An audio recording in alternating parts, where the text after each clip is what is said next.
नहीं हुआ तो भावुक।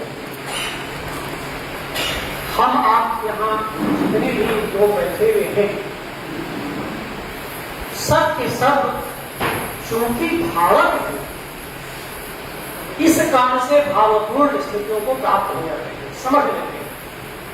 इसी नाते समाज में लेखक का होना ही जरूरी नहीं होता, भावक का होना भी जरूरी होता है। सच्चा सहयोग जो लेखक की रचनात्मकता को समझे, ठीक ठीक समझे और वह अगली पीढ़ी को सौंप दे।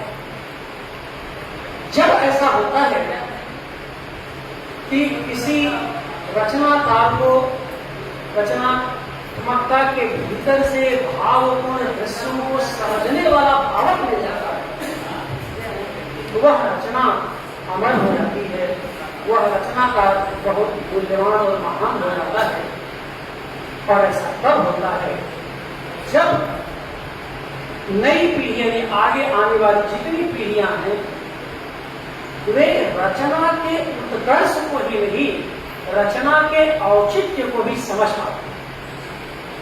कोई भी क्लासिक तभी होती है, या रचनाकार, क्लासिकल रचनाकार, क्लासिकल क्रिएटर इसी नाते माना जाता है कि उसकी रचनात्मक औचित्य को आने वाली पीढ़ी समझती चली जाए। और इसी नाते शास्त्र की भाषा में हमारे हजारों साल पहले औचित्य विधान की चर्चा की गई है। औचित्य विधान का मतलब ही होता है कि किसी भी रचनात्मकता का, रचना विधान का औचित्य है क्या। अगर सिर्फ अपने समाज में अपने के नीति जानने पर ही प्रासंगिक है और औचित्य का मतलब यहाँ प्रासंगिकता से लीजिएगा, तो उसका गुना चलेगा।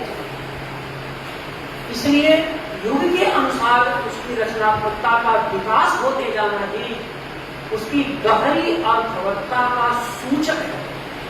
और प्रेमचंद की रचनाओं में यह अर्थवत्ता आद्योपांत मौजूद होती है। इसी नाते समय समय पर उनके भावपूर्ण स्थितियों का हम अवलोकन ही नहीं, विवेचन भी करते हैं और साथ साथ उसका मूल्यांकन भी करते हैं और उसको ग्रहण भी करते हैं। तो प्रेमचंद को जो जरूरत हमारी है, जरूरत है उस औचित्य को समझने की और उनके रचनात्मक औदार्य को प्राप्त करने की। एक तो शुरू में यह बात हमें समझनी चाहिए। और दूसरी बात आप देखिए, ऐसा क्या है प्रेमचंद के यहाँ कि बूढ़े बुजुर्ग तो जो भी पढ़ते लिखते या जो पढ़ा लिखा समाज है, ऐसा कह सकते हैं, बूढ़े बुजुर्ग नहीं, लेकिन जो भी बौद्धिक समाज के खिलाफ है, बौद्धिक समाज के साथ साथ तो ग्रामीण किंचित कम पढ़े लिखे समाज के साथ साथ आज्ञा जैसी छोटी बच्ची के लिए प्रासंगिक हो जाते हैं। और जैसा सबने कहा, मैं भी इसको स्वीकार करता हूं, कक्षा 9 की बेटी प्रेमचंद को जिस तरह से प्रस्तुत किया, वो क्या बताता है? वो ये बताता है कि प्रेमचंद इतने सालों बाद भी संवादी रचनाकार के रूप में हमारे पास मौजूद है, जिनसे जेन जी ही नहीं, अल्फा वाली पीढ़ी भी संवाद कर सकती है, बीटा गामा तो करेगी अलग बात। यानी प्रेमचंद के यहाँ हर पीढ़ी के लिए कुछ कुछ है। और यह बहुत असाधारण बात है कि हर पीढ़ी प्रेमचंद में अपना नायकत्व खोजती है। और नायकत्व का मतलब यह है कि ऐसा नहीं कि केवल यह बौद्धिक पीढ़ी है। प्रेमचंद को पढ़ करके यह पीढ़ी, यानी आज्ञा जैसी लड़कियां या लड़के जो है 14-15 साल के, वे संवेदनशील हो सकते हैं और अपनी संवेदना को बचाए रख सकते हैं। और इसकी बड़ी जरूरत है। इसकी इसलिए जरूरत है कि अगर रचनात्मकता के साथ प्रेमचंद जैसे लोग हमारे बीच न होते, तो यह पीढ़ी ज्यादातर अब तक टेक्नोलॉजी के प्रभाव में शून्य हो चुकी है।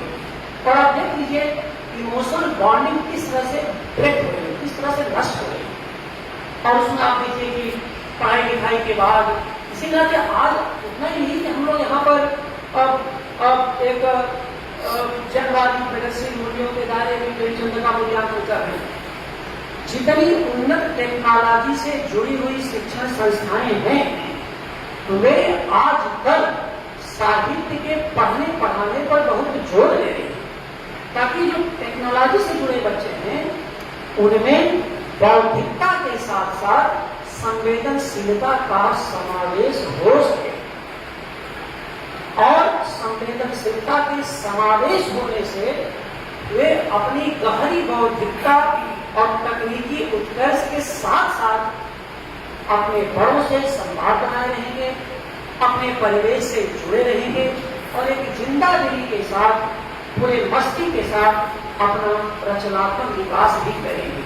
तो ये जो सबसे बड़ी बात है, यह जो संवाद भरवी रचना का संवाद बनाए रखने का जो हुनर प्रेमचंद की रचनाओं में है और जो गहरे स्तर पर कनेक्ट करने का कनेक्टिविटी है मानी जो योजकता है और हर पीढ़ी को जोड़ लेते हैं प्रेमचंद, आमंत्रित कर लेते हैं अपने पास। यह प्रेमचंद के महत्व को दर्शाता है और प्रेमचंद के आज के उनके रचनात्मक औचित्य को भी काफी पता होता है। और इस संदर्भ में आप देखें कि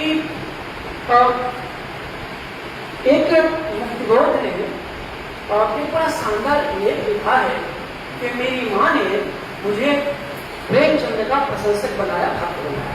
मुक्तिबोध उसमें जो मुक्तिबोध है वो किस तरह से समझते हैं, यानी मुक्तिबोध प्रेमचंद के बाद हमारी पीढ़ी के पहले उतना ही मूल्यवान रचना था।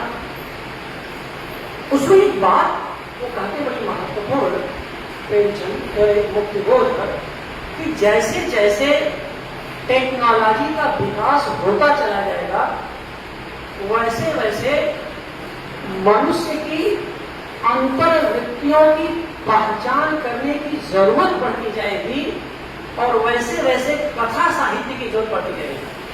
यानी जैसे जैसे टेक्नोलॉजी का आक्रामकता बढ़ती जाएगी, तकनीक का प्रभाव बढ़ता जाएगा। अब यह बात जब आप सुनते हैं तो लगभग इसी के दायरे में पढ़ा कि आचार्य शुक्ल का वह वक्तव्य याद कीजिए जब वो कहते हैं कि जैसे जैसे हमारी वृत्तियों पर सभ्यता के आवरण चढ़ते जाएंगे वैसे वैसे एक ओर कवि कर्म कठिन होता जाएगा और दूसरी ओर कविता की जरूरत बढ़ती जाएगी। यानी मुक्तिबोध वही बात कथा साहित्य के दायरे में कह रहे हैं जो थोड़ा पहले आचार्य शुक्ल ने कविता के बारे में कही। लेकिन दोनों का जो कॉमन जो समान रूप है, जो बात कहना चाहते हैं यह है कि मनुष्य के भावात्मक अंतर्वृत्तियों की पहचान, यानी उसका जो बौद्धिक उत्कर्ष के साथ उसमें संवेदनात्मक साहचर्य भी बना है, उसकी भावना हम भूमि न होने में उसमें भावनात्मक संभावना इमोशनल बॉन्डिंग में कहीं कहीं बढ़े। तो जो इमोशनल बॉन्डिंग के जो मैं कह रहा था वह आप देखिए कि हमारी परंपरा में हमारे लोगों ने किस तरह से कहा है। और इसी के साथ एक बात ये भी है कि जब प्रेमचंद को हम पढ़ते हैं तो उनमें एक तरह का गहरी नैतिकता का बोध होता है। यानी प्रेमचंद गहरे स्तर पर नैतिक बोध के रचनाकार हैं और यह नैतिक बोध कोई मार्ग पुरुषी नहीं है। मनुष्य के भीतर जो सोए हुए सत्य को, सोए हुए देवत्व को जगाने की बातों करते हैं अपने अनुभव में, तो मनुष्य के भीतर के सोए हुए देवत्व को जगाना ही असल में उसके गहरे नैतिक बोध को संबोधित करना है। और जब उसके गहरे नैतिक बोध को संबोधित करते हैं तो मुख्य बोध है इसी को भोली सक्रियता। ये भोली सक्रियता कि आप ठाकुर का कुआं, सवा से ग्रहों और विश्वनाथी का कुआं, कथन कहानी के साथ उपन्यासों में 300 कहानियां, 11 उपन्यास, 4 पत्रिकाएं चिट्ठी पत्री, उनके नाटक हिंदी उर्दू में, आप देखिए प्रेमचंद का लेखन कितना विपुल है, लेकिन उन सारे लेखन के बीच में जो गहरा नैतिक बोध है, यानी आप देखिए कि मनुष्य के भीतर के सोए हुए देवत्व को प्रेमचंद जिस तरह से जगाना चाहते हैं, उसकी आज सबसे अधिक जरूरत है। और व्यवस्था जैसे जैसे हिंसक होगी, पूंजीवादी समाज जैसे जैसे अराजक होगा, वैसे वैसे उसके भीतर के सोए हुए देवत्व को जगाने की जरूरत बढ़ती जाएगी। और इसी नाते इस गोष्ठी की प्रासंगिकता है कि वह नैतिक बोध को हम, मनुष्य के नैतिक बोध को, उसके भाव विधान को, उसके बौद्धिकता को, उसके सोए हुए देवत्व को कैसे सार्थक करें कि वह अहंकार से दूर होकर के, अपने व्यक्ति मन से दूर होकर के समाज मन से जुड़ जाए, अपने व्यक्ति मनुष्य से मुक्त होकर के समाज मनुष्य से जुड़ जाए। प्रेमचंद की सारी रचनात्मकता के केंद्र में व्यक्ति से समाज की ओर रूपांतरण है, यानी व्यक्ति चेतना से सामाजिक चेतना की ओर उसका रूपांतरण है। और इस संदर्भ में आप ये भी देखें कि यही बात बहुत ही मूल्यवान है कि प्रेमचंद सब कुछ लिखा उन्होंने, लेकिन यह न भूलिए अपनी विरासत, अपनी परंपरा को प्रेमचंद भूले नहीं। प्रेमचंद की एक कहानी रामलीला जो 1926 में प्रकाशित हुई थी, बड़ी मजेदार और बड़ी व्यंग्यपूर्ण, उसके डिटेल्स में आपको काफी समझ आएगा। लेकिन जो मैं कहना चाहता हूँ, रामलीला के तुरंत बाद वो किताब लिखते हैं, अपनी किताब लिखते हैं, और आगे जैसे बच्चों के लिखते हैं, तो बड़ों के नहीं लिखते, राम चर्चा। और किताब मतलब बहुत बच्चों के बीच उस जमाने बहुत पॉपुलर नहीं, अब वो मिलती नहीं, उसके रिलेटेड आ चुके हैं। राम चर्चा कोई किताब प्रेमचंद ने लिखी है, और वह यह बताना है कि रामचरित मानस है, जो हमारे राम है, वो क्यों आदर्श है।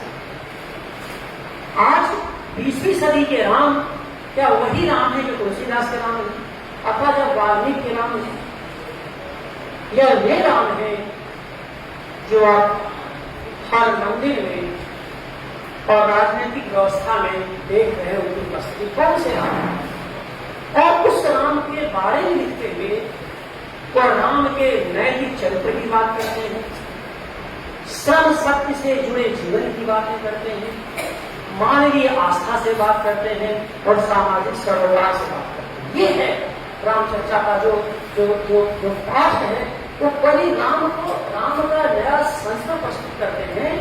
और उस किताब का जो सबसे बड़ा निष्कर्ष है वो है मनुष्य के भीतर उसके कर्तव्य बोध को जागृत करना। बगैर कर्तव्य बोध के जागृत किए आपके आप अधिकार भावना के लिए आपको छूट नहीं दी जा सकती। अधिकार तभी तक सुरक्षित है, मिल सकता है, जब तक कि कर्तव्य भावना का संचार होता है। नहीं तो मीठा मीठा गप और करवा करवा थू, यह बात नहीं चलेगी।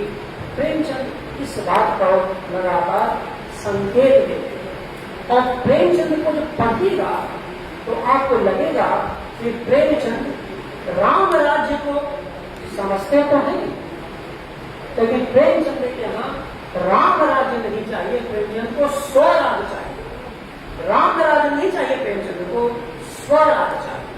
और स्वराज्य का मतलब वही है कि जिसमें श्रमिक और पूंजीपति के बीच किसी प्रकार की दूरी न हो, अमीरी और गरीबी के बीच किसी प्रकार की विषमता न हो, स्त्री और पुरुष के बीच किसी प्रकार का विरोध न हो।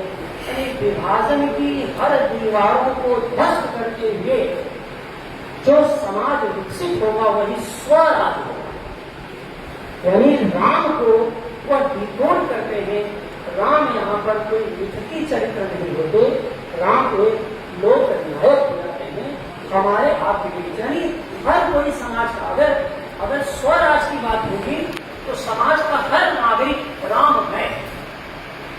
और पूरी भक्ति काव्य की परंपरा में कन्नड़ साहित्य से लीजिए, आप महादेवी जिसका यहाँ कार्यक्रम भी हुआ था, या आंडाल को ले लीजिए, दक्षिण भारत की कालवर्षण कविता थी, या आप उत्तर भारत की कश्मीर के ललदेव को ले लीजिए, या मध्यकालीन में जो हिंदी नवजात हिंदी लोग जाने खड़ी थे, सब में आप देख लीजिए।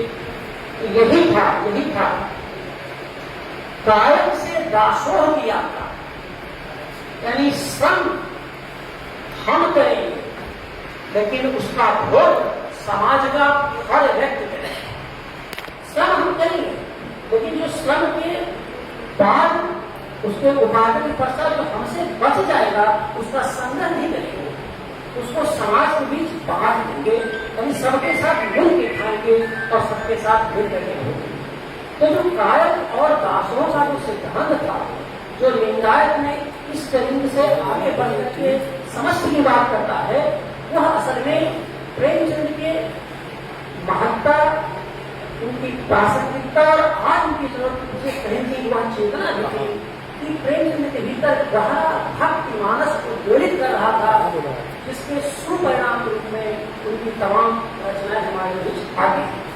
एक इसका बहुत चर्चा हो सकती है, इसकी चर्चा नहीं होती है। इस तरह पक्का आप मैं संदर्भ देता हूँ आपको। सब जानते हैं कि जब सीता का परित्याग नाम कर देते हैं और प्रेमचंद का पाठ है तो उसकी बात में बहुत पीछे छोड़ चुके हैं। सीता का परित्याग नाम कर देते हैं तो सीता चली जाती है, लंदन में वाल्मीकि से मुलाकात होती है, सीता रो रही होती, विलप नहीं होती है, कहती है कि बड़ा गलत मेरे साथ हुआ, बाद में बैठाते हैं, समझाते हैं। और प्रेमचंद ने लिखा मार्मिक वाक्य हो, प्रेमचंद लिखते हैं कि बाद में कहा नहीं है सीता की देखो तुम अगर अयोध्या में रहती तो सब कुछ तुम्हारे पास, लेकिन तुम्हारे पास देह का सुख तो होता, सारे संसाधन होते हैं, लेकिन आत्मा की समृद्धि वहां नहीं है। कभी तुम्हें सारे सुख संसाधन मिल जाते, लेकिन तुम्हारी जो वैयक्तिकता है, जो तुम्हारी पर्सनालिटी है, जो तुम्हारी ऑटोनॉमी, जो स्वायत्तता है, जो तुम्हारा स्व है, वहां पर न मिलता। वहां तुम्हें श्रमजीवी लोगों की पहचान मिलेगी, और चूंकि दूसरे के श्रम से उपार्जित धन से तुम्हारा संतोष में मिलता, तुम्हें सुख मिलता, इसलिए वह वास्तविक सुख न होता। वास्तविक सुख तो यह है कि तुम इस जंगल में अपने श्रम से उपार्जित करोगे और उस उपार्जित अन्न को भोगते हुए तुम वह हो जाओगे जो तुम होना चाहते। यदि सीता के खोए हुए व्यक्तित्व की पहचान अयोध्या नरेश नहीं कर सकते थे, सीता के खोए हुए व्यक्तित्व की पहचान वाल्मीकि जैसा एक कवि और संत कर सकता था, जो उन्हें खोई हुई देह को वापस कर सकता था, जो खोए हुए व्यक्तित्व को वापस कर सकता था। और उस खोए हुए व्यक्तित्व की जो पहचान किया था, क्या शानदार पहचान करते हैं वो प्रेमचंद उस रूप में करते हैं। तो इस रूप में अगर आप देखेंगे तो प्रेमचंद एक ऐसे रचनाकार भी के रूप में हमारे सामने आते हैं। आप देखेंगे कि उनमें केवल संवेदना ही नहीं है, उनमें एक संतुलित रस भी है। देखिए, संवेदना का होना एक बात है, लेकिन संवेदना के साथ दृष्टि का होना दूसरी बात है। जैसे मान लीजिए कि ईदगाह कहानी में जिसका जिक्र श्री कुमार पराग ने कहा किया, उनकी संवेदना तो हामिद के साथ है कि चिंता खरीद के लाता है, लेकिन दृष्टि कहां पर है? दृष्टि यह है कि उस चिमटे में उस सब सत्य की पहचान हो पाती है जिसके बगैर कोई कार्य हो नहीं सकता, जो हर किसी को ध्वस्त कर सकता है। और दृष्टि है उस बूढ़ी दादी के सुख में सहभागी होने की, उसके दुखों को दूर करने की। क्योंकि जब वो लौटता है और जो दादी उसको गले से लगाती है, तो जिस भाषा को प्रेमचंद ने व्यक्त किया है, कहते हैं कि बाप रे बाप, पैसा की जो बचा था पैसा तुम ये सब काम में लोहा तक नहीं चले गए हो। लेकिन वो कहता कि अभी तुम्हारे हाथ न चले, वो भी सेकते समय इसलिए मैंने ये खरीद किया है, तो गले से लगा करके रोने लगे।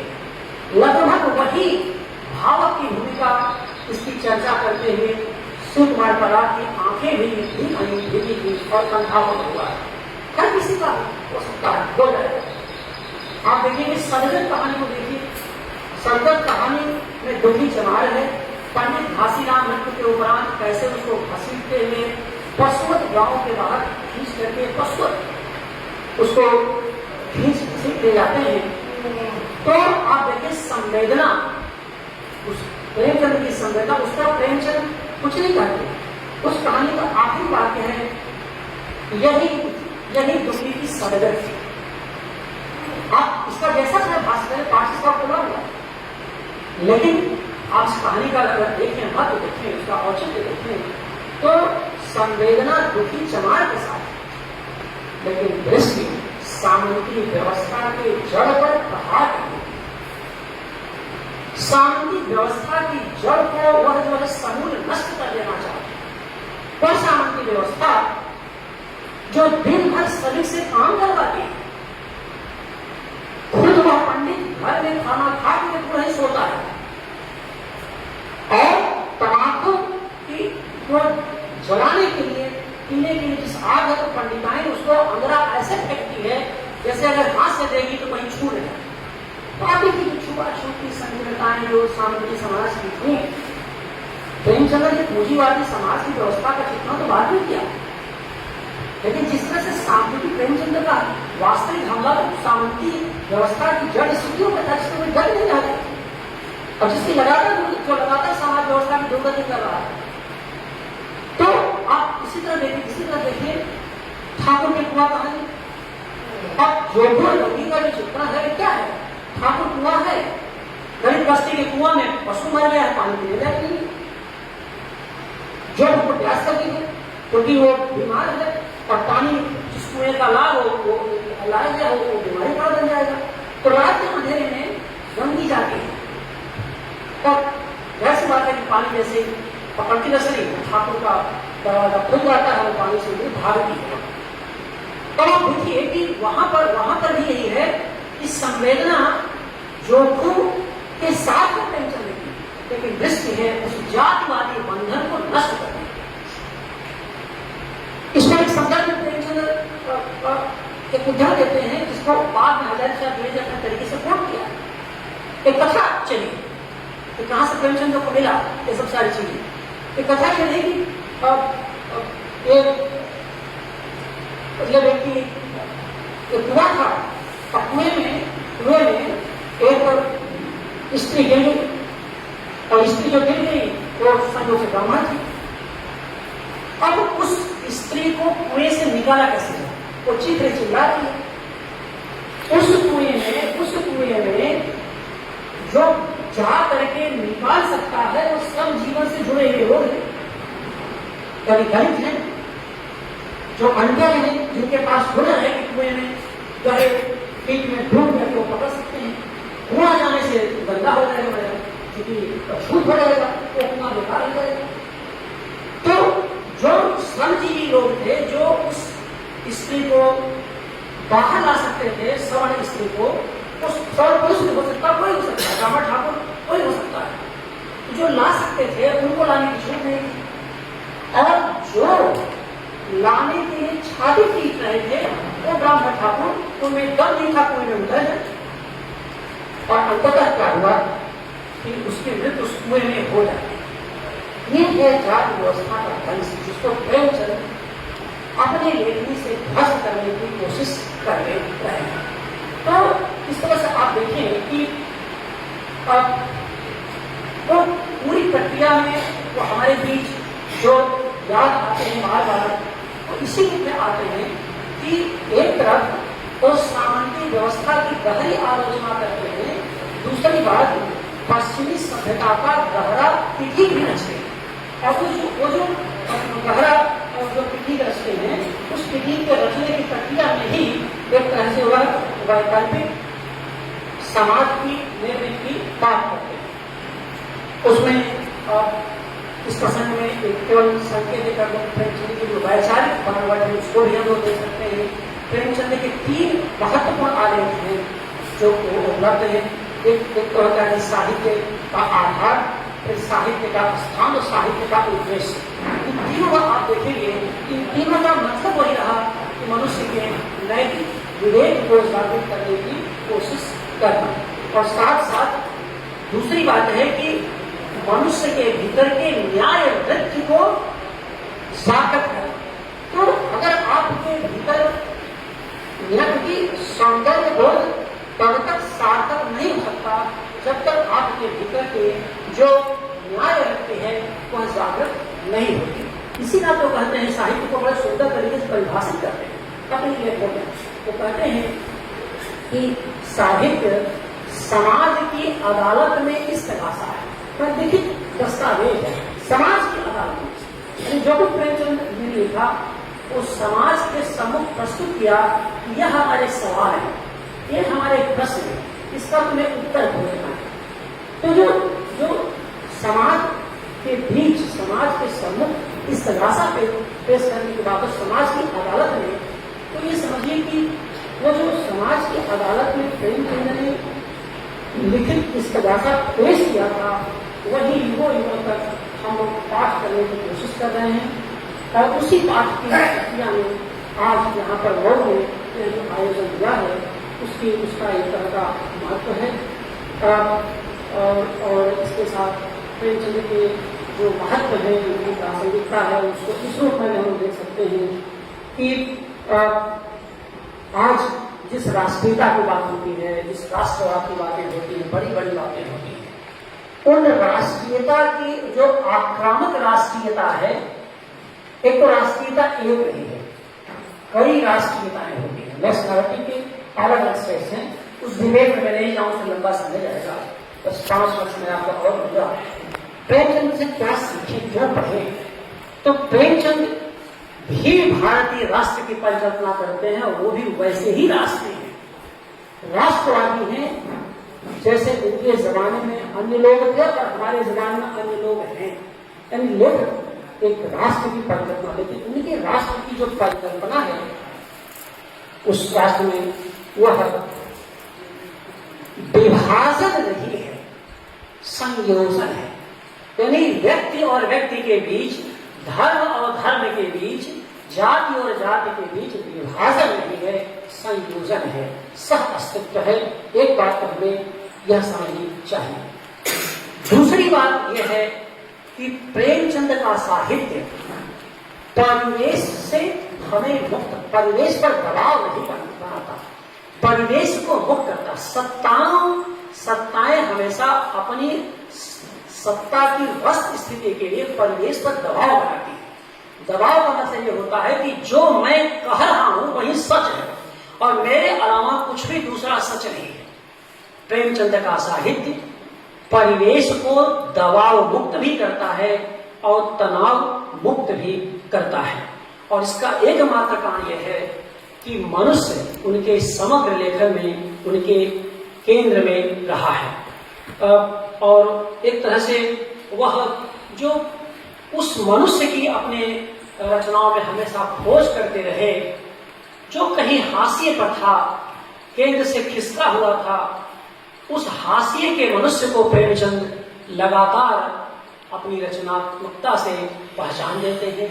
आज उसी हाशिए के समाज को प्रेमचंद के साहित्य के माध्यम से हमें पहचानने की जरूरत है और इसके लिए प्रेमचंद जैसा हमारे पास नायक है, इसलिए उसे बार बार पढ़ा जाना चाहिए, उसे समझा जाना चाहिए।